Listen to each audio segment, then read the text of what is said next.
TNPSC group 4 exam கேள்வி. இந்த கேள்வி பள்ளி புத்தகத்திலிருந்து நேரடியாக கேட்கப்பட்ட கேள்வி. சுதேசி நீராவி கப்பல் கம்பெனியின் ஆரம்ப மொத்த முதலீட்டு தொகை எவ்வளவு? இதுக்கான ஆன்சர் 12th ஸ்டாண்டர்ட் ஹிஸ்டரி புக்கில் இருக்கு. டேட்டாவை டிஸ்கஸ் பண்ணுவோமா? 1906 சுதேசி நாவாய் சங்கம் ஆரம்பிக்கப்பட்டது. தலைவர் பாண்டியத்துறை தேவர், சட்ட ஆலோசகர் சி விஜயராகவச்சாரி, செயலாளர் வ.உ. சிதம்பரனார். ரூபாய் 10 லட்சத்தை கொண்டு சுதேசி நீராவி கப்பல் கம்பெனியை ரெஜிஸ்டர் பண்ணியிருப்பாங்க. இது 12th standard school book data.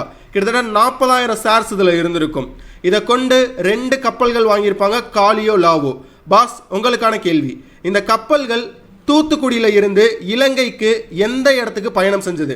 கரெக்டான ஆன்சரை கமெண்ட்ல மென்ஷன் பண்ணுங்க. இந்த கேள்விக்கு சரியான பதில் ஆப்ஷன் டி, ரூபாய் 10 லட்சம். நிக்டோ ஐஏஎஸ் டெலகிராம் சேனலை ஜாயின் பண்ணுங்க, யூடியூப் சப்ஸ்கிரைப் பண்ணுங்க, இன்ஸ்டால ஃபாலோ பண்ணுங்க. தேங்க்யூ.